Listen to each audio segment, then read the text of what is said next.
Welcome back to the Bula Story. We are exploring New Zealand in search of the good life. Here is some of what you'll see in this episode. It was revolved around battle or warfare.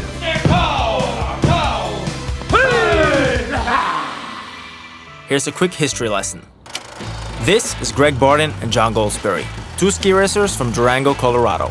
These guys created one of the world's biggest sport brands, Bula. It all started back in 1983 when Greg and John went to New Zealand for a ski racing competition. They traveled on to Australia, but all the snow had melted. Then Greg said, "Hey, up, Fiji." So they left their skis at the airport and started exploring the islands. Everywhere they went, the locals yelled out, "Bula Bula," which is a Fijian greeting that stands for good life, health, and happiness. Back home, they began making surf shorts, beanies, and headwear, inspired by the island's carefree spirit and greeting. Unknowingly, they had started what was going to become a worldwide action sports phenomenon. 35 years later, we are traveling in Greg and John's footsteps in search of the good life. My name is Andreas, that's Chris, and this is the Bula Story.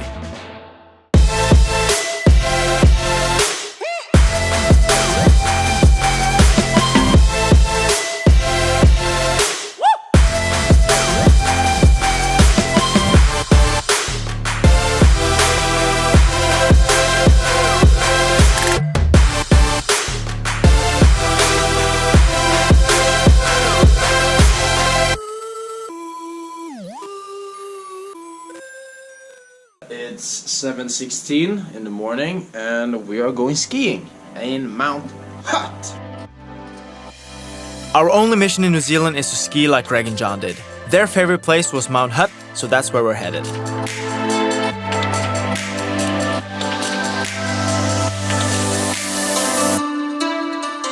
The road's on hold at the moment just because, as you can see, the visibility is pretty terrible. So we're just trying to get a broken car off the road, and then we'll be able to let you on up. It should be about 15-ish minutes. After about 1.5 hours of waiting in the car, we decided not to waste any more time and headed to Queenstown for some more fun.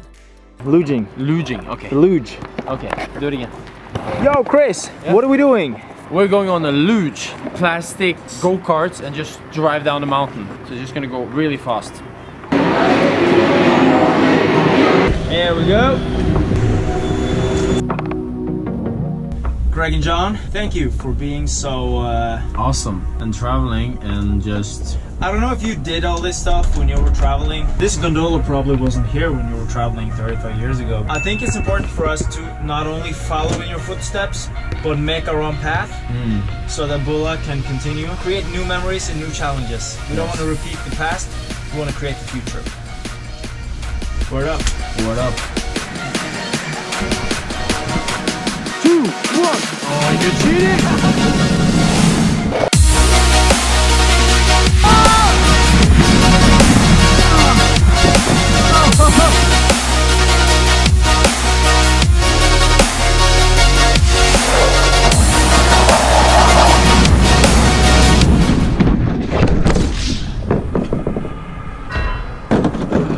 That was crazy.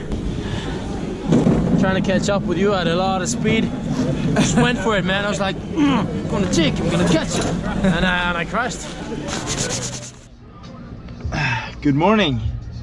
It's 4:30. We just woke up and we are headed to Mount Hutt. We're finally gonna make Greg and John proud. We tried to ski at Mount Hutt a couple of days ago, but because of an accident we couldn't get up. So today we're starting really early since we're in Queenstown and trying to make there by 10 so we can have some nice weather before we go back to Christchurch. This is gonna be radical.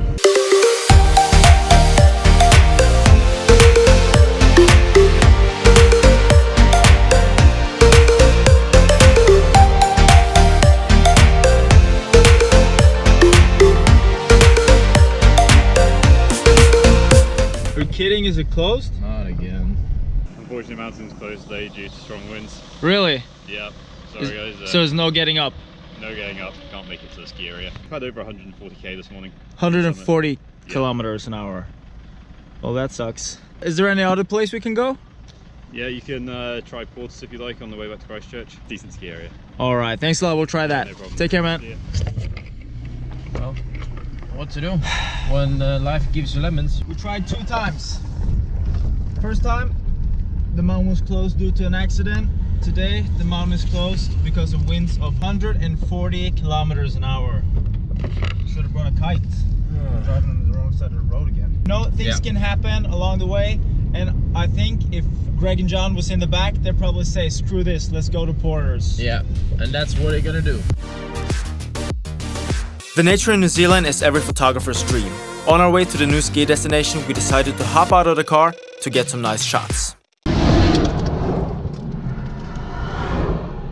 Did you almost die? So Andreas just almost got hit by a car. But was it his fault or your fault? Did you not look back? I didn't look back. It could go really wrong, really quick. But luckily, it didn't. Was that your cap? Yeah, well.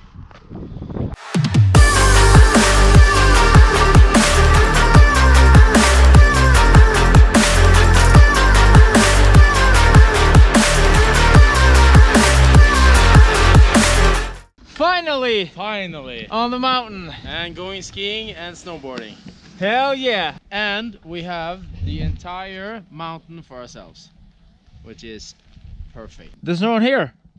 But there was only one problem. None of us were actually good at skiing.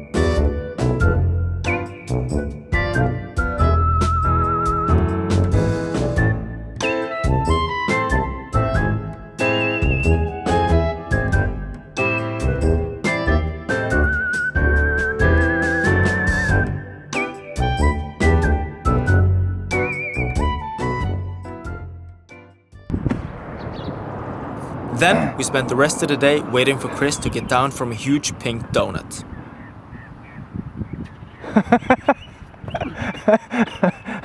The morning after, we headed to a beautiful place called Kaikoura to try to spot some whales.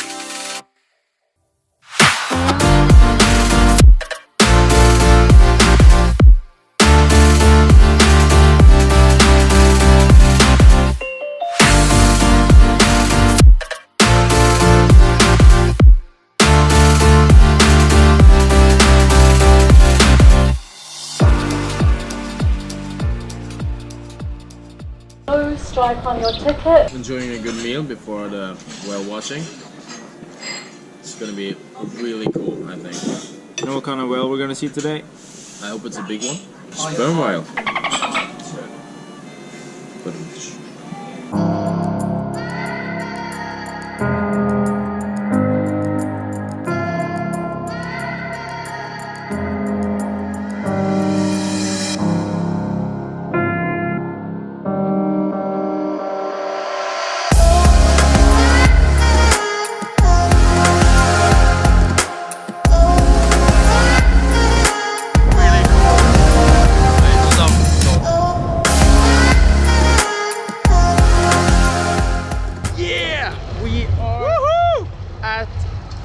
Watching point, and the whale is right there.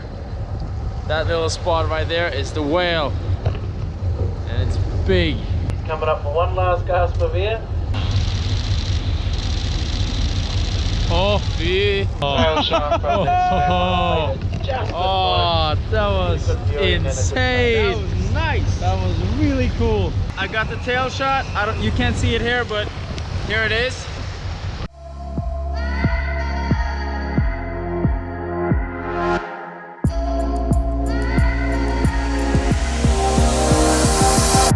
Good morning!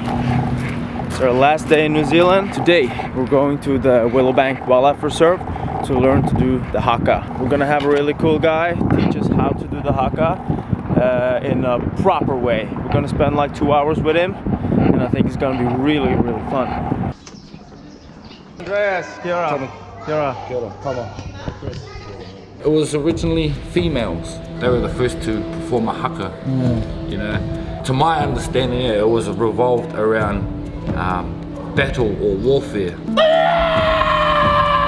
A tribe against a tribe, but before they actually start inflicting the warfare onto each other, they would portray a Haka.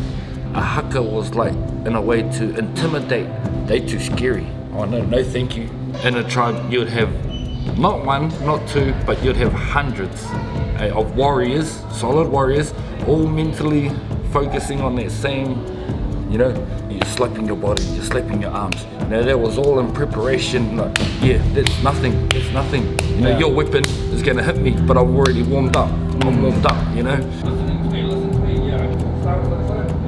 Tama gave us a thorough Haka lesson, and now it was time for us to prove our worth. Come on!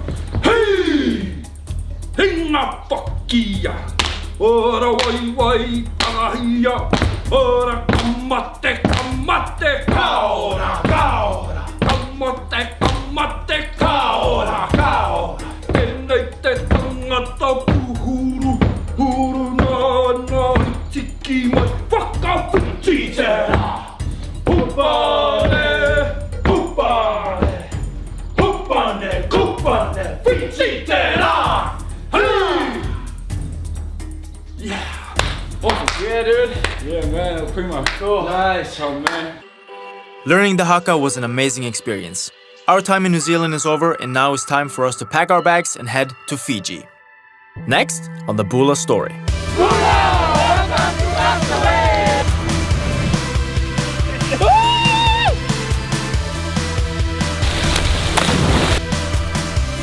Oh!